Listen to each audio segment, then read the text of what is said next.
Fala galera, tudo bem com vocês? Professor Arthur aqui. Olha só, hoje nessa questão a gente vai discutir um pouco sobre eletrólise. Ela é uma questão que vem abordar um pouco da teoria do funcionamento da eletrólise e eu considero ela uma questão difícil, porque ele não deu desenho, ele não deu ilustração, ele não comentou normalmente dicas úteis que ele dá para você sobre o polo ser positivo, negativo. É uma questão genérica de eletrólise, especificamente de eletrodeposição. Então, é aquela questão que vai puxar muito do seu conhecimento prévio, do que você realmente sabe e domina do tema. Se você não tem uma base forte, se você não manja muito bem, dificilmente você conseguiria resolver essa questão e chegar na resposta certa. Reforço que eletroquímica, de maneira geral, é sempre presente na prova do PISM, tanto fechada quanto na aberta. Quem faz a parte aberta, então, sem sombra de dúvida, vai fazer uma questão de eletroquímica. Aí pode ser de pilha, pode ser de uma eletrólise, mas vai estar lá para você, porque todo ano está uma questão de eletroquímica na prova. É muito recorrente. E não só, Enem também. Então, se você está aqui assistindo o vídeo do PISM 3, provavelmente você vai fazer o Enem. Saiba que a eletroquímica é muito cobrado na prova do Enem, beleza? Então, se você quer aprender a prova do PISM, quer saber como resolver a questão, ou então está interessado em aprender mais sobre eletroquímica, fica aqui, assiste este vídeo, porque aqui falamos de química, é química, vem comigo, depois da vinheta.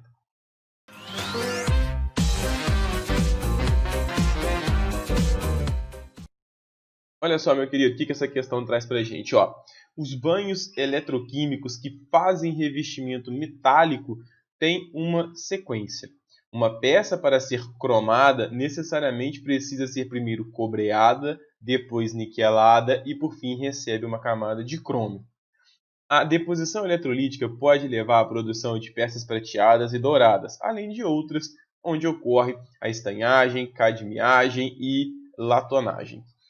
Sobre o processo descrito acima, assinale a alternativa correta. Então ele está focado em discutir o processo que ele descreveu ali para você nesse enunciado.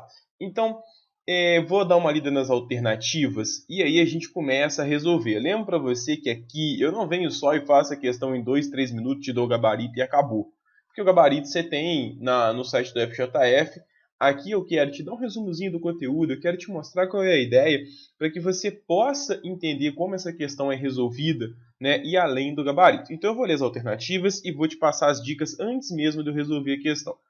Ele fala assim, ó, a energia elétrica é fornecida para que um metal mais nobre, com menor potencial de oxidação, se deposite sobre outro menos nobre. Então ele quer saber se aquilo que ele descreveu do processo ali tem a ver com esse lance de metal mais nobre, etc. Daqui a pouco a gente discute isso. Na maior parte das vezes, o cátodo será o metal no qual se quer revestir o objeto. Ou seja, você precisa saber, quando você monta uma eletrólise, aonde fica o metal a ser revestido? Ele é o cátodo, ele é o ânodo? Por isso que eu falei que era difícil. Aqui não tem ilustração, não tem um desenho para te mostrar o funcionamento. É você quem vai ter que saber o funcionamento de uma eletrólise.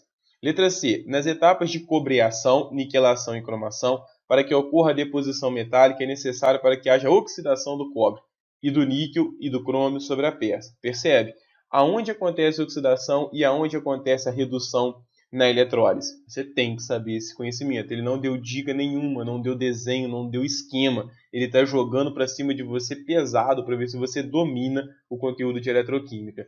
Letra D. O objeto que vai receber o revestimento metálico é ligado ao polo negativo de uma fonte de corrente contínua e se torna o cátodo. O metal que vai dar o revestimento é ligado ao polo positivo, que se torna o ânodo. Montagem pura da eletrólise, tem que saber. E a letra E. O objeto que vai receber o revestimento metálico é ligado ao polo positivo de uma fonte de corrente contínua e se torna o cátodo. O metal que vai dar o revestimento é ligado ao polo negativo e se torna o ânodo. Enfim, você precisa dominar eletrólise muito bem. E eu vou te ajudar.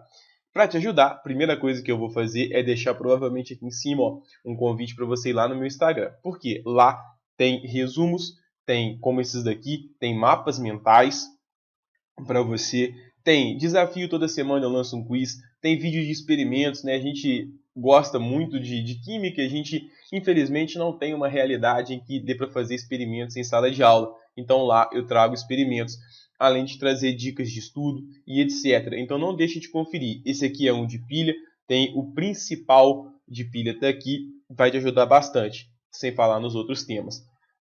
E aí, antes da gente pegar então e resolver a questão, deixa eu te ajudar e deixa eu te orientar um pouquinho no funcionamento de uma eletrólise. Eu vou fazer um desenho esquemático, então esse desenho aqui eu vou dar algumas informações para você que o enunciado não deu. Eu vou meio que fazer um parêntese, eu vou parar a questão um pouquinho e vou comentar a eletrólise com você. Não vou dar uma aula de eletrólise inteira, porque também eu gastaria aqui 1 hora falando, aí perder o objetivo que é resolver uma questão. Então eu vou te dar um resumo do funcionamento de uma eletrólise e a gente faz a questão. Se você perceber que você não domina esse tema, que você tem dúvida e quer ajuda, deixa seu curtir aqui embaixo, comenta, fala, pô Arthur, dá uma aula pra gente aí de eletroquímica, agora eu vi que eu não estou sabendo bem, eu tenho dificuldade. Aí eu gravo uma aula de eletroquímica. Eu quero fazer isso, mas está faltando um pouquinho de tempo e também saber se vocês têm o interesse, se vai ajudar vocês. Olha só, galera, vou fazer um desenho esquemático aqui de uma eletrólise para a gente poder observar alguns pontos que são importantes. Eu vou ter minha célula eletrolítica, né, minha cuba aqui. Eu vou ter o líquido, que vai ser uma solução. Eu vou ter o meu gerador, né, a minha fonte externa, uma eletrólise sempre tem. Eu vou ter de um lado, aqui no caso, eu vou fazer uma niquelação, tá? Eu vou ter aqui uma peça de níquel. Então aqui eu terei uma peça de níquel.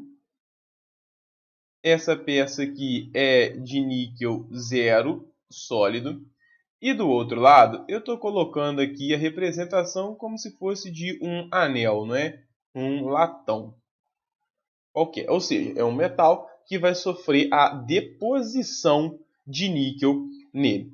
Teremos aqui uma solução aquosa, então eu sei que eu vou ter água, é uma eletrólise aquosa, H+, OH-, e de níquel 2+. Isso aqui, galera, ele não deu esse tipo de informação, mas ele exige que você tenha essa noção. Eu estou fazendo um pequeno resumo, uma solução que tenha níquel 2+, qual é o arranjo, o que vai acontecer na questão. Então, esse é o cenário que eu tenho e é óbvio que eu vou puxar um pouco do seu conhecimento. Eu reforço, não sabe nada de eletroquímica, não sabe nada de eletrólise? Comenta aí que a gente grava uma aula. Aqui eu vou assumir que você já tem algumas noções de eletrólise e eletroquímica como um todo. Essa representação de um gerador, ele passa para a gente a seguinte informação. A barra maior, né, tem um maior potencial e a barrinha menor tem o menor potencial.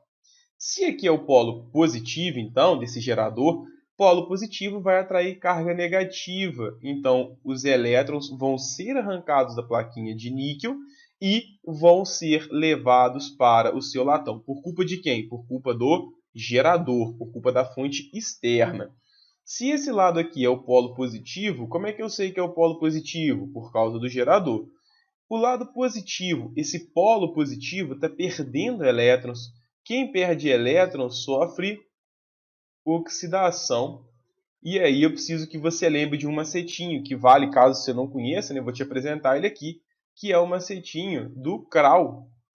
Cátodo reduz, ânodo oxida. A oxidação sempre acontece no ânodo. E isso vale para a pilha e para a eletrólise. Só que na pilha o ânodo é o polo negativo, aqui na eletrólise ele é o polo positivo. Do outro lado é o lado que é o polo negativo, por culpa do gerador. O polo negativo está recebendo elétrons. Quem recebe elétrons sofre redução. A redução sempre acontece no cátodo. Então, cátodo reduz é o nosso CRAL. O que vai estar acontecendo com o lítio, então, pessoal? Se o lítio está oxidando, se o níquel está oxidando, o níquel 0 está passando a níquel 2+, aquoso, mais 2 elétrons. Então, essa barrinha de níquel aqui, ó, à medida que o tempo passa, ela vai sofrer perda de massa. E vai gerar o que em solução? O níquel 2+. Então aqui ó, ele lança níquel 2+ em solução. Enquanto isso, a gente tem entre o níquel e o H+, para ver quem vai sofrer a redução. Quem vai sofrer a redução é o níquel. Então, o níquel vai ser depositado sobre esse elemento. É uma prioridade, é uma ordem de descarga. O H+, ele só descarrega primeiro, ele só reage primeiro que o grupo 1, que o grupo 2 e que o alumínio. Então aqui o níquel mais vai reduzir. Essa daqui, galera, é a nossa semi-reação de oxidação e ela acontece no ânodo. Já a semi-reação de redução, ela acontece no cátodo. E ela é o que? O níquel 2+, aquoso, ganhando 2 elétrons, formando níquel 0 sólido. Então perceba que a espécie que está no ânodo, ela perde massa. E a espécie que está no cátodo, ela ganha massa, sofrendo deposição. Então quem está no cátodo ganha massa. Agora a gente consegue fazer essa questão aqui bonitinho. Agora que eu te dei essa ideia. Arthur, como é que eu ia fazer isso? Como é que eu ia tirar isso de trás da orelha para fazer a questão? Você não ia tirar isso de trás da orelha. Eu estou te dando algumas informações para a gente fazer, porque eu estou meio que fazendo uma revisão de um exemplo de eletrólise aqui, só para poder te mostrar a teoria aplicada. Né? Essa é a teoria que é exigida de você e como você aplica isso. Eu poderia simplesmente resolver a questão, já teria terminado esse vídeo há uns 5 minutos, e beleza. Só que aqui eu estou te mostrando que era esse o conteúdo que a questão queria de você. Ela estava cobrando de você se você sabe o funcionamento da eletrólise. Agora você vai ver que todas as alternativas são facilmente eliminadas. Como? Veja bem, daqui a pouco eu volto no outro slide para a gente trocar uma ideia. A energia elétrica é fornecida para que um metal mais nobre se deposite sobre outro menos nobre. Não, não é isso. Tanto que o primeiro elemento que ele descreve aqui, ó, a peça a ser cromada precisa necessariamente primeiro ser cobreada, depois niquelada e depois com o crômio. Bom, o cobre é um metal nobre, o níquel e o crômio já não são mais assim. Então o cobre, você está fazendo exatamente o contrário. Você está pegando o metal mais nobre e revestindo ele com outro menos nobre. Ou, no caso, não é nem nobre, no caso do crômio aqui também. Então, a letra A está errada. Você faz exatamente o contrário. A letra B, na maior parte das vezes, o cátodo será um metal com o qual se quer revestir o objeto. Não é na maior parte das vezes, tem que ser em todas as vezes. Por quê? Se você pegar o latão que você quer revestir, né, e colocar do outro lado, é ele que vai sofrer oxidação. Então você vai colocar lá um anel, por exemplo, para fazer um banho de ouro, você coloca ele e ele decompõe, acabou. Você não tem um anel, não tem sentido, não é opcional. A espécie que vai ser sempre revestida, ela tem que estar sempre no cátodo, porque o cátodo é onde tem a redução e é o cátodo que eu vou fazer a deposição. Por quê? Porque é no cátodo que eu tenho ganho de massa. Então não pode ser na maior parte das vezes, tem que ser em todas as vezes, tem que estar no cátodo. Letra C. Nas etapas de cobreação, niquelação e cromação, para que ocorra a deposição metálica, é necessário para que haja a oxidação do cobre e do níquel e do cromo sobre as peças. Não, o que a gente acabou de ver aqui? Sobre a peça que eu quero executar, por exemplo, aqui um anel de latão, eu não tenho que ter a oxidação do níquel sobre ela. Sobre ela, que está no cátodo, eu tenho que ter a redução, para que o níquel 2+, que eu peguei o exemplo, poderia ser o cobre, poderia ser o cromo, poderia ser o ouro, se você está falando de uma folheada a ouro, uma bijuteria, ele tem que sofrer redução sobre a espécie. E não pode ser oxidado. O oxidado ele é do outro lado, onde tem o ânodo. Então perceba como é que ele cobrou aqui discretamente que no cátodo tem que ter redução? Letra C está errada. Letra D. O objeto qual vai receber o revestimento metálico é ligado ao polo negativo, correto, de uma fonte de corrente contínua e se torna o cátodo, correto. O metal que vai dar o revestimento é ligado ao polo positivo e se torna o ânodo. É o que a gente tem aqui, ó. A espécie que eu quero promover, né, o banho aqui de cromação, de niquelação, enfim, que eu quero fazer a eletrodeposição, ela tem que estar no polo negativo, porque sofre redução e é o cátodo. E a espécie que vai dar o revestimento, ela tem que estar no polo positivo, é onde tem oxidação, onde é o ânodo, onde perde massa. Então, é exatamente isso que a letra D está falando para a gente. Já na letra E, o objeto que vai receber o revestimento metálico é ligado ao polo positivo, não de uma fonte de corrente contínua e se torna o cátodo. Bom, ele até se torna o cátodo, mas não é o polo positivo, é o polo negativo. Então aqui, ó, polo positivo não vira cátodo, o polo positivo é o ânodo.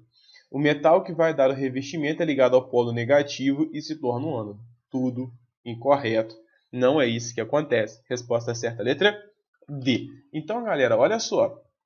É uma questão que eu acho difícil, porque ela não deu desenho nenhum, ela não te deu dica nenhuma, e ela cobrou basicamente o funcionamento inteiro da eletrólise com você. Quis saber polo positivo, polo negativo, cátodo, ânodo, quem reduz, quem oxida, quem perde massa, quem ganha massa, para saber de deposição, para saber de corrosão.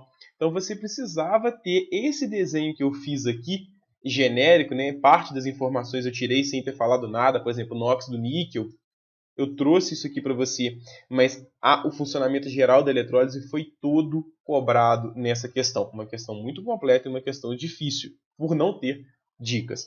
Se você percebeu que não está manjando bem de eletroquímica, se você percebeu que tem dúvidas, deixa aqui embaixo o seu comentário, troca uma ideia comigo, porque isso é tema recorrente na prova do PISM 3, e se você vai fazer o PISM 3, você vai fazer o Enem, vai estar lá para você também uma questãozinha dessa. Beleza? Eu já te convidei para ir no meu Instagram. Não deixe de ir lá conferir. Tem muito material legal de química. Eu tenho certeza que você vai gostar. E aí eu vou te pedir o que todo mundo pede nas redes sociais. Se você curtiu esse vídeo, se acrescentou para você, você gostou da resolução, não deixe de comentar aqui embaixo, não deixe de curtir esse vídeo, considere se inscrever no canal, você vai dar uma olhadinha aí, tem playlist de Enem, do PISM 1, 2, 3, da SPSEX, então convidar algum colega seu que tem um interesse e está se preparando para esses processos seletivos, beleza? Vamos ajudar esse conteúdo a chegar ao maior número de pessoas possíveis. Muito obrigado pela atenção de vocês, bons estudos e valeu!